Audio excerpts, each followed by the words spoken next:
बोल रहे हैं, कह रहे हैं कि देखिए भीम से निकल कर आ गए, नीले कबूतर उड़ने शुरू हो गए, यूजीसी के बिल का समर्थन करने लग गए।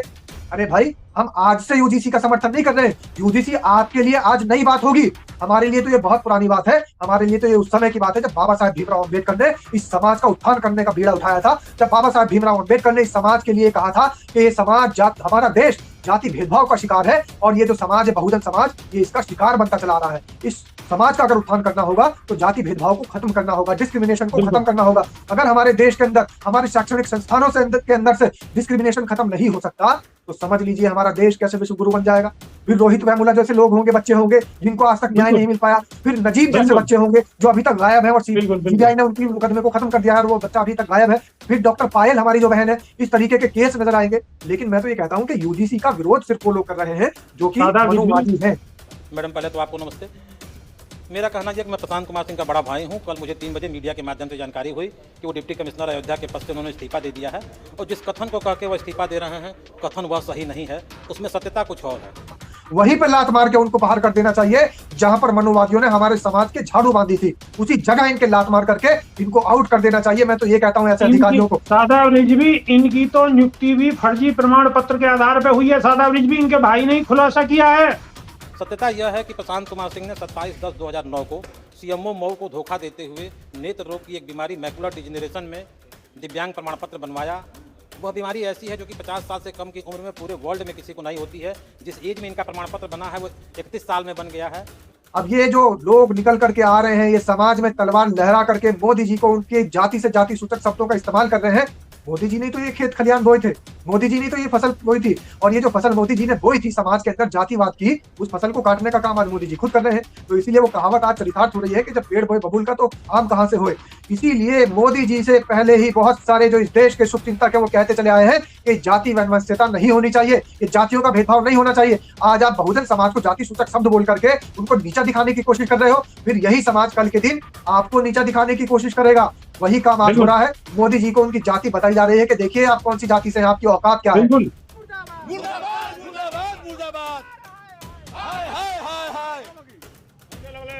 और इसके साथ साथ जो है तमाम लोग जो है यहाँ पे पहुंचे हुए हैं और उनका पुतला दहन कर। बहुत सारे लोग ये कहते हैं कि बाबा साहब भीमराव अम्बेडकर ने तो ओबीसी समाज का भी विरोध किया था।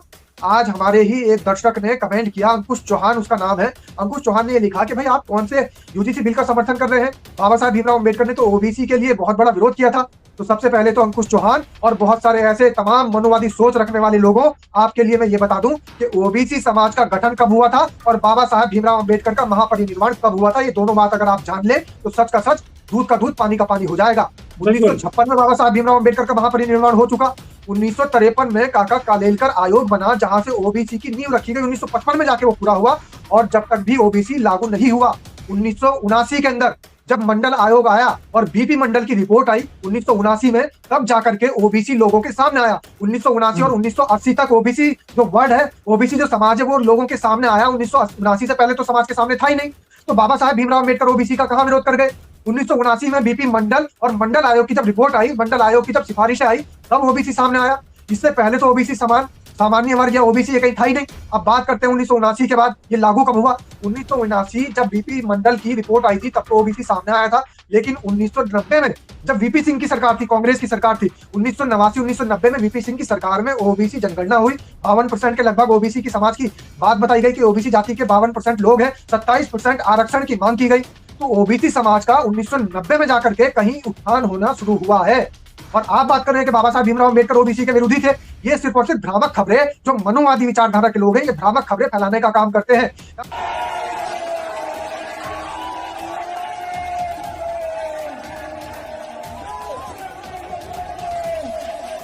और समाज के तमाम साथियों से एक ही आग्रह है कि यूजीसी बिल का समर्थन करने के लिए, यूजीसी बिल का समर्थन सपोर्ट करने के लिए कमेंट में जय भीम जरूर लिख दीजिए, ताकि मनुवादी ये सोचने लग जाए कि सारा समाज एकजुट हो रहा है यूजीसी के लिए, रोहित वेमुला के लिए, अपनी बहन डॉक्टर पायल के लिए, अपने भाई नजीब के लिए। जो बहुजन समाज के तमाम युवकों के ऊपर प्रताड़ना हुई है, उनका उत्पीड़न हुआ है, हमारे तमाम छात्रों के ऊपर प्रताड़ना उत्पीड़न हुआ है, आज अगर उनकी सपोर्ट में कोई बिल आया है तो यूजीसी का समर्थन करने के लिए कम से कम हम कमेंट में आज जय भीम तो लिख ही देंगे। नमस्कार, क्या हाल चाल है? सब ठीक है?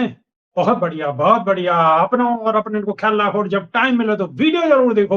देसी देख, फिगर ब्रेक, बगैर लाग लपेट, बिल्कुल देसी अंदाज में। मैं विपिन बेबाक और मेरे साथ पत्रकार शादाब रिजवी। जय हिंद, जय भीम, सत श्री अकाल, आदाब। मेरा नाम है शादाब। शादाब रिजवी, बसपा सुप्रीमो बहन मायावती की यूजीसी पे प्रतिक्रिया आई है, वह प्रतिक्रिया को बताओ, और नसीमुद्दीन सिद्दीकी की नई अपडेट क्या है वह पे भी चर्चा करो। देखिए, बहुत सारे लोग ये कह रहे थे कि बसपा सुप्रीमो बहन मायावती का अभी तक कोई बयान नहीं आया है कि आखिर ये जो यूजीसी बिल आया है इसके विरोध में है या समर्थन में है। तो ऐसा कैसे हो सकता बिल्कुल। है कि भाई इस बिल के विरोध में हो? पहले से ही हम्म, समर्थन में है और ये बिल तो आज आया है। इस बिल की जो नींव है, वो नींव अब से तमाम सालों पहले रखी जा चुकी है। और जब रखी जा चुकी है, जब इस दुनिया में बाबा साहेब भीमराव अम्बेडकर का महापरिनिर्वाण भी नहीं हुआ था। मान्यवर हम्म, साहब कांशीराम ने उस आंदोलन को बढ़ाते हुए आगे और ये बात कही थी कि इस देश के अंदर समतामूलक शासन लागू होना चाहिए और आपसी जो जाति भेदभाव है, जातिगत वैमनस्यता है, वो खत्म होनी चाहिए। तो जाति वैमनस्यता को खत्म करने के लिए, जातिगत भेदभाव को खत्म करने के लिए मान्यवर साहब कांशीराम ने भी कई कदम उठाए हैं और बाबा साहब भीमराव अम्बेडकर का तो मिशन यही था। तो इसलिए बिल्कुल। बसपा सुप्रीमो बहन जी का इसके अलग होना या इसके विरोध में आना वो मुमकिन ही नहीं है। बसपा सुप्रीमो बहन बिल्कुल। मायावती ने बहुत तीखे तेवर में और पूरे तरीके से समाज के सामने ये बता दिया है कि ये जो यूजीसी बिल है, हम इसके समर्थन में हैं और यूजीसी बिल का जो एक्ट है, ये बनना चाहिए। इस तरीके का कानून बहुत पहले बन जाना चाहिए था मेरी राय में तो। तो बसपा सुप्रीमो बहन मायावती ने समर्थन कर दिया है और तमाम हमारे समाज के साथी, हमारे समाज के जितने क्रांतिकारी योद्धा हैं, वो भी इस बिल का समर्थन करते हुए, जितने लोग समर्थन कर रहे हैं वो कमेंट में जय भीम ज़रूर लिख दीजिए, क्योंकि बाबा साहब भीमराव अम्बेडकर के सपनों में से एक सपना ये भी है कि इस देश के अंदर से जातिगत भेदभाव खत्म होना चाहिए, गैर बराबरी खत्म होनी चाहिए और अगर जातिवाद, भेदभाव और हमारे देश के अंदर से गैर बराबरी खत्म हो जाती है तो समतामूलक शासन लागू होगा और समतामूलक लेकिन शासन शादाब लागू रिजवी करने के लिए लेकिन जी, शादाब रिजवी जिस हिसाब से पूरे देश में यहाँ पे विरोध प्रदर्शन लगातार चल रहे हैं, वह भी क्या कहोगे? लगातार प्रदर्शन चल रहे हैं, सब कुछ कोई फर्जी है तलवार लहरा बेबाक रहा जी। है, कोई तो तलवार लहरा रहा है, कोई कछू कर रहा है, कोई कछू कर रहा है, इस्तीफा इस्तीफा दे रहे हैं, अधिकारी इस्तीफा दे रहे हैं, शादाब रिजवी अधिकारी इस्तीफा दे रहे हैं। फर्जी है, बिल्कुल उनकी पोल पट्टी खोलने का काम आपके सामने कर रहा हूं। तमाम समाज के साथियों को ये बात बताना चाह रहा हूं और बार-बार इस बात को कहता हूं कि इस मंच पर अगर आपको खबरें मिलती है, तो पूरे विश्लेषण के साथ मिलती है, पूरे सच के साथ मिलती है और इस सच पे से भी पर्दा हटाने की कोशिश कर रहा हूं। हमारे समाज के तमाम क्रांतिकारी योद्धा इस वीडियो को दूसरों के मोबाइल तक पहुंचा दीजिए। जो लोग ये कह रहे हैं कि यूजीसी बिल का विरोध करते हुए सरकारी अधिकारी इस्तीफा दे रहे हैं, तो उनकी पोल पट्टी मैं आपके सामने खोलने का काम करूंगा। मैं आपको बता रहा हूं कि वो कैसे इस्तीफा दे रहे हैं, उनके इस्तीफे की आखिर असलियत क्या है। बेबाक जी, बिल्कुल। लोगों के सामने इस्तीफा है, लेकिन वो इस्तीफा नहीं है, सिर्फ ढकोसला है, ड्रामा है और जिसकी बात लोग बात कर रहे हैं, जिसकी सोशल मीडिया पर वीडियोस वायरल हो रही है, प्रशांत कुमार जो कि जीएसटी के अंदर डिप्टी कमिश्नर के पद पर तैनात हैं, उनके इस्तीफे की चर्चा बड़े जोरों-शोरों से फैलाई जा रही है। गोदी मीडिया लगातार वो खबरें दिखा रही है कि देखिए यूजीसी बिल आया, सरकारी अधिकारी इस्तीफा देने लग गए। लेकिन उस सरकारी अधिकारी के इस्तीफे की असलियत क्या है, ये भी जानना ज़रूरी है। समाज के हर बिल्कुल। उस व्यक्ति को ये बात जानना ज़रूरी है, जो कि यूजीसी बिल का समर्थन कर रहा है। वो जो उन्होंने इस्तीफा दिया है, पहली बात तो अयोध्या में तैनात प्रशांत कुमार यूजीसी बिल के ऊपर जो अपनी पत्नी से बात करते हुए रो रहे हैं और रोते हुए वो ये कह रहे हैं कि देखिए योगी मोदी के लिए मैं ये सारे काम कर रहा हूँ, उनके लिए तो जान हाजिर है। सबसे पहली बात तो ये है कि ऐसे अधिकारियों को कहीं से कहीं तक भी शासन प्रशासन में होना ही नहीं चाहिए। उनके तो बस समझ गई होगी पब्लिक मैं क्या कहना चाह रहा हूँ। बस वहीं पे लात मारनी है, जहाँ ये झाड़ू बंधवाने का काम करते थे समाज के साथ। वहीं पे लात मार के उनको बाहर कर देना चाहिए, जहाँ पर मनुवादियों ने हमारे समाज के झाड़ू बांधी थी। उसी जगह इनके लात मार करके इनको आउट कर देना चाहिए। मैं तो ये कहता हूँ ऐसे इनकी अधिकारियों को। शादाब रिजवी, इनकी तो नियुक्ति भी फर्जी प्रमाण पत्र के आधार पर हुई है। शादाब रिजवी, इनके भाई ने ही खुलासा किया है। बिल्कुल, वही बात मैं लोगों के दर्शकों के सामने रखना चाह रहा हूँ बेबाक जी कि ये जो नियुक्ति इनकी है, पहली बात तो इनकी नियुक्ति पर सवाल उठ रहे हैं और ये कोई इस्तीफा नहीं है, ये सिर्फ बचाव है, क्योंकि इनको पता है इनके बिल्कुल। खिलाफ केस चल रहा है, इनके खिलाफ जाँच चल रही है। फर्जी विकलांग कोटे से कोई व्यक्ति फर्जी तरीके से नौकरी प्राप्त कर लेता है और उसके ऊपर जब जाँच का कहीं से कहीं तक तलवार लटकती नज़र आती है, जाँच का जंजाल उसके ऊपर नज़र आता है, तो फिर वो फर्जी तरीके से एक वीडियो वायरल कर देता है कि देखिए योगी मोदी के लिए मैं कितना ज़्यादा उत्सुक हूँ, योगी मोदी का कितना मैं बहुत बड़ा चहीता हूँ। तो ये अपना चहीतापन दिखाते नज़र आते हैं, लेकिन ये जाँच से नहीं बच सकते। जो जाँच इनके खिलाफ चल रही है, जो फर्जी दस्तावेज इन्होंने लगाए थे, जिस फर्जी मामले के तहत इन्होंने नौकरी प्राप्त की थी, अब उसकी जाँच हो गई है, इनके खिलाफ केस होने वाला है और इस तरीके के अधिकारी जेल जाने वाले हैं। तो ये जो अधिकारी सोशल मीडिया पर इस तरीके की बातें फैला रहे हैं कि यूजीसी बिल के विरोध में इन्होंने अपनी सरकारी नौकरी से इस्तीफा दे दिया, तो यूजीसी बिल के विरोध में इन्होंने इस्तीफा नहीं दिया, शादाब इन्होंने रिजवी जाँच से बचने के लिए मनुवादी भी इस्तीफा दिया है। शादाब रिजवी मनुवादी भी तलवार लहरा लहरा रहे हैं। मनुवादी कह रहे हैं कि ये जो मोदी का भी हिसाब किताब कर देंगे। अब मोदी जी को विश्व गुरु नहीं कह रहे, वो तेली शब्द का इस्तेमाल कर रहे हैं। शादाब रिजवी, तेली। देखिए, वो एक कहावत है बेबाक जी, पुराने समय से कहती चली आ रही है और बहुत सारे हमारे दर्शक समाज के साथी बहुत जानते हैं, बहुत अच्छे तरीके से जानते हैं। जब पेड़ बोए बबूल का तो आम कहाँ से आए। तो जब पेड़ बिल्कुल बबूल का बोया है मोदी जी ने, तो अब आम की वो कहाँ से, किस तरीके से वो देख रहे हैं कि भाई मुझे आम मिल जाए, आम की लालसा क्यों रख रहे हैं। अब ये जो लोग निकल करके आ रहे हैं, ये समाज में तलवार लहरा करके मोदी जी को उनके जाति से जाति सूचक शब्दों का इस्तेमाल कर रहे हैं। मोदी जी ने तो ये खेत खलियान बोए थे, मोदी जी ने तो ये फसल बोई थी, और ये जो फसल मोदी जी ने बोई थी समाज के अंदर जातिवाद की, उस फसल को काटने का काम आज मोदी जी खुद कर रहे हैं। तो इसीलिए वो कहावत आज चरितार्थ हो रही है कि जब पेड़ बोए बबूल का तो आम कहाँ से होए।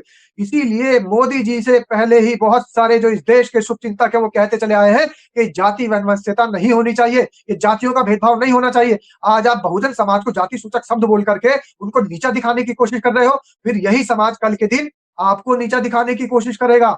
वही काम आज हो बिल्कुल रहा है। मोदी जी को उनकी जाति बताई जा रही है कि देखिए आप कौन सी जाति से हैं, आपकी औकात क्या है। बिल्कुल बिल्कुल बिल्कुल। शादाब रिजवी, एक सवाल और भी है। एक सवाल यह है कि जो दिन रात सरकार को कोसने वाले यूट्यूबर बड़े पत्रकार हैं, आप समझ रहे होगा मेरा इशारा किस तरफ है। बिल्कुल, वो भी आप इस देखिए मुद्दे अजीत अंजुम, वो ब्राह्मण, भी वो शुभांकर भी मिश्रा, इस मुद्दे ब्राह्मण, पर शांत हैं। शादाब रिजवी, वो भी इस मुद्दे पर शांत हैं। नाम गिनवा दूं आपको पता लग जाएगा, दर्शकों को भी पता लग जाएगा क्यों शांत हैं। अजीत अंजुम, शुभांकर मिश्रा, साक्षी जोशी, पुण्य प्रसून वाजपेयी, ये सारे नाम, इनके सरनेम से आपको पता लग रहा होगा। ब्राह्मण, इसमें एक नाम और रह जाता है, रवीश कुमार। लेकिन रवीश कुमार का पूरा नाम रवीश कुमार पांडे है। तो रवीश कुमार पांडे, अभिषेक शर्मा, साक्षी जोशी, पुण्य प्रसून वाजपेयी, और आपकी ये जो एक बहुत बड़ी कवायद चलाने का एक बड़ा हिस्सा है, जो अडानी जी के इस समय बहुत बड़े संकट मोचक बने हुए हैं, शुभांकर मिश्रा जी। तो मिश्रा जी, बिल्कुल। वाजपेयी जी, शर्मा जी, जोशी जी, पांडे जी, अजीत अंजुम जी शादाब ने तो खैर रिजवी, लगाई है। एडिटर से कह के इनके फोटो भी जरूर लगवाएं थंबनेल पे। बिल्कुल लगने चाहिए इनके फोटो। कितने सारे ब्राह्मण मीडिया के लोग ये आज जातिवाद के चक्कर में, जब काला कानून कानून को बताया गया था, जब किसानों के पक्ष में कानून लाया गया था, तो इन लोगों ने काला कानून बता करके उसका विरोध जताया था। जब और ये कहा था आप देखिए पाकिस्तान जाए, वक्फ ये सब बोर्ड, पाकिस्तान जाए। पाकिस्तान जाए, वक्फ बोर्ड बिल आया था, तब भी इन लोगों ने प्रतिक्रिया। मैं तो ये कह रहा हूं कि विरोध मत करिए, समर्थन मत करिए, लेकिन अपनी कोई प्रतिक्रिया तो दीजिए।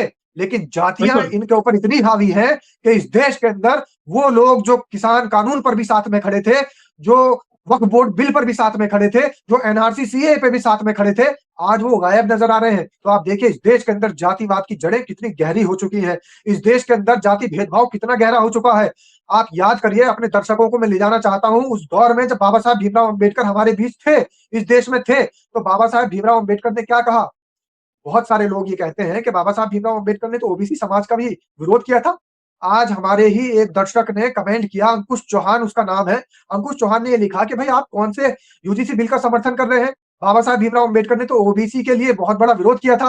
तो सबसे पहले तो अंकुश चौहान और बहुत सारे ऐसे तमाम मनुवादी सोच रखने वाले लोगों, आपके लिए मैं ये बता दूं कि ओबीसी समाज का गठन कब हुआ था और बाबा साहब भीमराव अंबेडकर का महापरिनिर्वाण कब हुआ था। ये दोनों बात अगर आप जान ले तो सच का सच, दूध का दूध, पानी का पानी हो जाएगा। बिल्कुल 1956 में बाबा साहब भीमराव अंबेडकर का महापरिनिर्वाण हो चुका।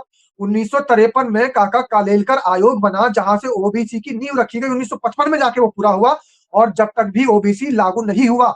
1979 के अंदर जब मंडल आयोग आया और बीपी मंडल की रिपोर्ट आई 1979 में, तब जाकर के ओबीसी लोगों के सामने आया। 1979 और 1980 तक ओबीसी जो वर्ड है, ओबीसी जो समाज है, वो लोगों के सामने आया। 1979 से पहले तो समाज के सामने था ही नहीं। तो बाबा साहब भीमराव अंबेडकर ओबीसी का कहां विरोध कर गए। 1979 में बीपी मंडल और मंडल आयोग की जब रिपोर्ट आई, मंडल आयोग की जब सिफारिशें आई, तब ओबीसी सामने आया। इससे पहले तो ओबीसी सामान्य वर्ग या ओबीसी ये कहीं था ही नहीं। अब बात करते हैं 1979 के बाद ये लागू कब हुआ। 1979 जब बीपी मंडल की रिपोर्ट आई थी, तब तो ओबीसी सामने आया था। लेकिन 1990 में जब वीपी सिंह की सरकार थी, कांग्रेस की सरकार थी, 1989-1990 में वीपी सिंह की सरकार में ओबीसी जनगणना हुई। 52% के लगभग ओबीसी की समाज की बात बताई गई कि ओबीसी जाति के 52% लोग हैं। 27% आरक्षण की मांग की गई। तो ओबीसी समाज का 1990 में जाकर के कहीं उत्थान होना शुरू हुआ है। और आप बात कर रहे हैं कि बाबा साहब भीमराव अंबेडकर ओबीसी के विरोधी थे। ये सिर्फ और सिर्फ भ्रामक खबरें, जो मनोवादी विचारधारा के लोग हैं, ये भ्रामक खबरें फैलाने का काम करते हैं। काका कालेलकर बिल्कुल आयोग 1900 भले ही 53 में लागू हो चुका था, 53 में शुरुआत हो चुकी थी, नींव रखी जा चुकी थी ओबीसी की, लेकिन ओबीसी जो आरक्षण की बात हुई है 1990 में आकर के पूरी हुई है। और 1979 में बीपी मंडल की रिपोर्ट बनने के बाद में ये कहानी शुरू हुई है 1980 1990, यानी एक दशक से ज्यादा लगा है। और उस समय तो बाबा साहब बिल्कुल भीमराव अम्बेडकर थे बिल्कुल भी नहीं। बिल्कुल बिल्कुल तो इसलिए तमाम बिल्कुल मनोवादियों के मुंह पर ये तमाचा है, जो इस तरीके की भ्रामक खबरें फैला रहे हैं कि आज यूजीसी एक्ट आ रहा है, बाबा साहब भीमराव अम्बेडकर के बहुत सारे लोग मुझे भीमता बोल रहे हैं, नीला कबूतर बोल रहे हैं, कह रहे हैं कि देखिए भीमते निकल कर आ गए, नीले कबूतर उड़ने शुरू हो गए, यूजीसी के बिल का समर्थन करने लग गए। अरे भाई, हम आज से यूजीसी का समर्थन नहीं कर रहे हैं। यूजीसी आपके लिए आज नई बात होगी, हमारे लिए तो ये बहुत पुरानी बात है। हमारे लिए तो ये उस समय की बात है जब बाबा साहब भीमराव अम्बेडकर ने इस समाज का उत्थान करने का बीड़ा उठाया था, जब बाबा साहब भीमराव अम्बेडकर ने इस समाज के लिए कहा था कि ये समाज हमारा देश जाति भेदभाव का शिकार है, और ये जो समाज है बहुजन समाज, ये इसका शिकार बनता चला आ रहा है। इस समाज का अगर उत्थान करना होगा तो जाति भेदभाव को खत्म करना होगा, डिस्क्रिमिनेशन को खत्म बिल्कुल करना होगा। अगर हमारे देश के अंदर, हमारे शैक्षणिक संस्थानों के अंदर से डिस्क्रिमिनेशन खत्म नहीं हो सकता, तो समझ लीजिए हमारा देश कैसे विश्व गुरु बन जाएगा। फिर रोहित वेमुला जैसे लोग होंगे, बच्चे होंगे जिनको आज तक न्याय बिल्कुल नहीं मिल पाया। फिर नजीब जैसे बिल्कुल बच्चे होंगे जो अभी तक गायब है, और बिल्कुल बिल्कुल सीबीआई ने उनकी मुकदमे को खत्म कर दिया है और वो बच्चा अभी तक गायब है। फिर डॉक्टर पायल हमारी जो बहन है, इस तरीके के केस नजर आएंगे। लेकिन मैं तो ये कहता हूं कि यूजीसी का विरोध सिर्फ वो लोग कर रहे हैं जो कि सादा रिजवी मनोवादी हैं, जो संविधान का बिल्कुल विरोध करते हैं। सादा रिजवी नसीमुद्दीन सिद्दीकी को लेकर क्या अपडेट है? देखिए, नसीमुद्दीन सिद्दीकी को लेकर लगातार हमने 3-4 दिन से खबरें दिखाई हैं, और बहुत सारे चैनलों ने तो अफवाहें फैलाने की कोशिश भी की, लेकिन हमने अफवाहों पर विराम लगाते हुए अपने दर्शकों को सच परोसने की कोशिश की है, और सच हमेशा कड़वा होता है। हम नहीं कह रहे कि नसीमुद्दीन सिद्दीकी पार्टी में शामिल हो गए, नसीमुद्दीन सिद्दीकी की वापसी हो गई, नसीमुद्दीन सिद्दीकी बसपा में आ गए। हमने तो बल्कि एक सवाल ये उठाया है कि 1 फरवरी को फैसला होना है, 2 फरवरी को ज्वाइनिंग होनी है। अब इसके बीच में तमाम अटकलें और कयासबाजियां चल रही हैं, लेकिन समाज के लिए एक बात मैं जरूर बता दूं कि नसीमुद्दीन सिद्दीकी का बसपा में आना वो बड़ा मुश्किल काम लग रहा है, क्योंकि बसपा सुप्रीमो बहन मायावती बहुत दूरदृष्टि की नेता है, और उनकी जो दूरगामी सोच है वो ये देखती है कि आखिर जिस व्यक्ति को पार्टी में ले रही हूं, क्या वो समाज का भला कर पाएगा, क्या उसके पार्टी में लेने से समाज का हित है या नहीं है। बसपा सुप्रीमो बहन मायावती अगर किसी को माफ भी करती है तो वो ये देखती है कि माफी के बाद अगली गलती तो नहीं करेगा, और अगर माफ कर दिया जाए तो क्या ये समाज के उत्थान के कार्यों में लगेगा या फिर उलूल जुलूल बातों में लगा रहेगा। तो ये भी सब नहीं भूला बिल्कुल जा सकता कि जिस तरीके का लेकिन काम नसीमुद्दीन सिद्दीकी ने किया लेकिन था वो भुलाया जा बिल्कुल सकता है। लेकिन सादा रिजवी बसपा सुप्रीमो बहन मायावती ने पहले कईयों को माफ किया है, ऐसा नहीं कह सकते कि माफ नहीं कर सकती हैं। बहन जी माफ कर सकती हैं, अगर उनके दिमाग में आ गया, कुछ समझ में आ गया तो बहन जी माफ भी कर सकती हैं और उन्हें वापस ले भी सकती हैं पार्टी में। देखिए, मेरी निजी राय की अगर आप बात करें तो मैं तो ये कहना चाहूंगा कि जब एक पुरानी कहावत है गांव देहात की, जब दूध में मुंह जल जाए तो छाछ भी फूंक के मार पीनी चाहिए। तो अगर नसीमुद्दीन सिद्दीकी को माफ भी करती है बसपा सुप्रीमो बहन मायावती, तो बड़ा सतर्क रहने की आवश्यकता है, क्योंकि उन्होंने खुद अपने मुंह से बताया कि उनके संबंध चंद्रशेखर आजाद से आज भी बहुत अच्छे हैं।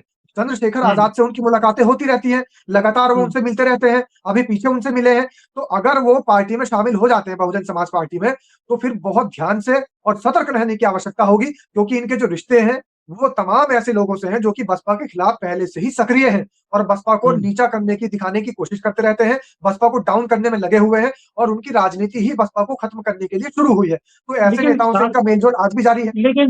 सादा रिजवी बात तो ये भी है कि जो जितने बड़े नेता होते हैं उनके हर जगह संबंध तो होते ही हैं, और आप पहले भी बता चुके हो कि चंद्रशेखर आजाद बसपा के कार्यकर्ता रह चुके हैं। मैं नहीं बता आप नहीं चुका, बताया था? मैंने नहीं बताया, मैंने तो बल्कि इस बात की पुष्टि नहीं की, मुझे तो सुनकर के ये बात खुद अटपटी लगी। नसीमुद्दीन सिद्दीकी आपने ने ये बात बताई है। आपने ये बताया था कि सिद्दीकी नसीमुद्दीन सिद्दीकी ने बताया है, ये बताया था जी, आपने। हाँ, तो नसीमुद्दीन सिद्दीकी के मुंह के बोल हैं बेबागी, आप मेरे मुंह हाँ में ये हाँ शब्द हाँ मत डालिएगा। ना नसीमुद्दीन ना ना सिद्दीकी के ये बोल हैं। मैं यही बात आपको बता रहा हूँ कि नसीमुद्दीन सिद्दीकी ने बताया, आपने ये बात बताई थी। तो नसीमुद्दीन सिद्दीकी अगर ये बात बता रहे हैं, और ये बात मुझे तो कहीं से कहीं तक इसमें सत्यता नजर नहीं आती है। हमारा एनालिसिस भी जो है वो ये कह रहा है कि कभी भी बसपा के सदस्य तो रहे नहीं चंद्रशेखर आजाद। लेकिन जब नसीमुद्दीन सिद्दीकी बता रहे हैं, इसका मतलब साफ तौर पर यह है कि भ्रामक बातें फैला रहे हैं। और वो क्यों फैला रहे हैं? या तो उनका ज्यादातर रिश्ता चंद्रशेखर आजाद से करीबी नजर आ रहा है कि चंद्रशेखर आजाद की बातें वो बता रहे हैं, चंद्रशेखर आजाद को उन्होंने बसपा में शामिल कर दिया अपनी बातों के तहत। तो कहीं ना कहीं उनकी बातें सच है या झूठ है, हम इस बात की बिल्कुल भी कहीं से कहीं तक पुष्टि नहीं कर सकते। हालांकि नसीमुद्दीन सिद्दीकी ने यह बात कही है कि चंद्रशेखर आजाद खुद बसपा के सदस्य थे, और मैंने उनको बसपा ज्वाइन कराई थी, बसपा की सदस्यता ग्रहण कराई थी।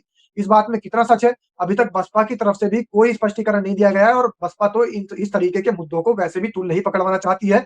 बसपा का काम है समाज का हित करना। बसपा सुप्रीमो बहन मायावती बोल गई है लेकिन सादा रिजवी और यूजीसी लेकिन के पक्ष में बोली है। लेकिन सादा रिजवी चंद्रशेखर का बयान आने के बाद बसपा सुप्रीमो बहन मायावती का 2 दिन बाद में बयान आ ही गया ना यूजीसी पे, तो लोग यही तो सवाल उठा रहे थे। बिल्कुल। सवाल मैंने भी कल ये जवाब देने की कोशिश की थी कि आप तोलने की कोशिश करिए। 2 चीज़ें हैं, इस समाज के सामने, हमारे समाज के सामने, हमारे दर्शकों के सामने 2 चीज़ें हैं और 2 बातें क्या हैं वो? एक बात तो है अनुभव की राजनीति और दूसरी राजनीति कौन-सी है? दूसरी राजनीति है वो आक्रामकता की राजनीति है, जल्दबाज़ी की राजनीति है। तो दर्शक ये खुद फैसला करेंगे कि उनको अनुभव की राजनीति ज़्यादा पसंद है कि भई अनुभव के साथ में सारे फैसले लिए जाएँ या फिर उनको आक्रामकता की राजनीति पसंद है कि हाथों-हाथ तुरंत तत्काल एकदम कुछ भी फैसला कर दिया जाए, बाकी अंजाम चाहे जो हो। क्योंकि कई बार आपने देखा होगा कि कई ऐसे मामले हुए हैं, इलाहाबाद का मामला आप उठा कर के देख लीजिए, वहाँ पर जब बहुजन समाज के ऊपर प्रताड़ना हुई, अचानक से वहाँ पर भीम आर्मी सक्रिय हुई और हमारे समाज के तमाम नौजवानों पर वहाँ मुकदमे दर्ज हो चुके हैं। उनकी जो आने वाला भविष्य है, उनकी जो आने वाली तारीख है, वो बिल्कुल अंधकारमय हो चुकी है। अब वो लोग कोर्ट कचहरी के चक्कर काट रहे हैं। ऐसा ही मामला इलाहाबाद के साथ-साथ आप देखिए अम्बेडकर नगर में हुआ, ऐसा ही मामला सहारनपुर में हुआ, यही मामला मुज़फ्फरनगर में हुआ, उत्तर प्रदेश के तमाम जगह पर, मध्य प्रदेश तक में भी यही मामला हुआ। तो ऐसे कई मामले सामने आए हैं कि जोश में एकदम से कोई भी कदम उठा देना, अचानक से बिना सोचे-समझे कोई भी फैसला ले लेना, वो कहीं न कहीं भविष्य में घातक साबित हो जाता है। बसपा सुप्रीमो बहन मायावती की जो राजनीति मानी जाती है, वो अनुभव की राजनीति मानी जाती है। वो किसी भी मामले पर एकदम से कोई प्रतिक्रिया नहीं करती है, बल्कि वो सारे मामलों को सोच-समझ कर वो ये देखती हैं कि बहुजन समाज का हित कहाँ समाहित है। अगर बहुजन समाज का उसमें बिल्कुल, हित है, तो वो उसके पक्ष में चली जाएँगी और देर आए दुरुस्त बिल्कुल, आए, ये तो पहले से ही कहावत चली आ रही है। बिल्कुल, बिल्कुल। सादा बीज भी हमारा आह्वान, वीडियो लंबी हो रही है, हमारा जो आह्वान है हम उसको भी करे देते हैं। सादा बीज भी। देखिए, हमारा आह्वान सीधा-सीधा ये है कि मान्यवर साहब कांशीराम जिस मिशन पर चल रहे थे, जिस आंदोलन को आगे बढ़ा रहे थे, अब उस आंदोलन को, उस मिशन को चलाने का ज़िम्मा बसपा सुप्रीमो बहन मायावती ने उठा रखा है। और मान्यवर साहब कांशीराम आज हमारे बीच नहीं है, लेकिन हम मान्यवर साहब कांशीराम के बलिदान को, उनके आंदोलन को, उनके मिशन को नहीं भुला सकते। वो हमेशा समाज याद रखेगा और समाज के उत्थान के लिए जितने उन्होंने कार्य किए हैं, ये जो आज बहुजन समाज हम बार-बार चिल्लाते हैं, बोलते हैं, ये शब्द भी बिल्कुल, उन्हीं की देन है। तो उनके लिए हम बिल्कुल, लगातार भारत रत्न की माँग कर रहे हैं। आप लोगों से भी आग्रह है कि इस माँग का आप भी हिस्सा बनिए, इस मुहिम का बिल्कुल, समर्थन करिए और इस वीडियो बिल्कुल। को दूसरों के मोबाइल तक पहुँचा दीजिए, ताकि शासन प्रशासन में और बड़े पदों पर बैठे हुए लोगों तक ये बात पहुँच जाए और ये मुहिम एक बड़ा रूप ले ले और मान्यवर साहब कांशीराम को भारत रत्न मिल सके। मिल सके, बिल्कुल, बिल्कुल। तो अगर आपको वीडियो अच्छी लग रही है तो आपके हाथ में फ़ोन में बटन है और बटन को लगातार ठोकते रहो, ठोकते रहो, ठोकते रहो। दूसरे के फ़ोनों तक पहुँचाते रहो। नई वीडियो में फिर रूबरू होंगे, जब तक के लिए देशी टेक बिगर ब्रेक, भर लाग लपेट, बिल्कुल देसी अंदाज में। बहुत-बहुत धन्यवाद सादा रिजवी। और समाज के तमाम साथियों से एक ही आग्रह है कि यूजीसी बिल का समर्थन करने के लिए, यूजीसी बिल का समर्थन सपोर्ट करने के लिए कमेंट में जय भीम जरूर लिख दीजिए, ताकि मनुवादी ये सोचने लग जाए कि सारा समाज एकजुट हो रहा है यूजीसी के लिए, रोहित वेमुला के लिए, अपनी बहन डॉक्टर पायल के लिए, अपने भाई नजीब के लिए, जो बहुजन समाज के तमाम युवकों के ऊपर प्रताड़ना हुई है, उनका उत्पीड़न हुआ है, हमारे तमाम छात्रों के ऊपर प्रताड़ना उत्पीड़न हुआ है। आज अगर उनकी सपोर्ट में कोई बिल आया है, तो यूजीसी का समर्थन करने के लिए कम से कम हम कमेंट में आज जय भीम तो लिख ही देंगे। बिल्कुल। जय भीम, जय जय संविधान, जय विज्ञान। जय भीम, जय संविधान, नमो बुद्धाय।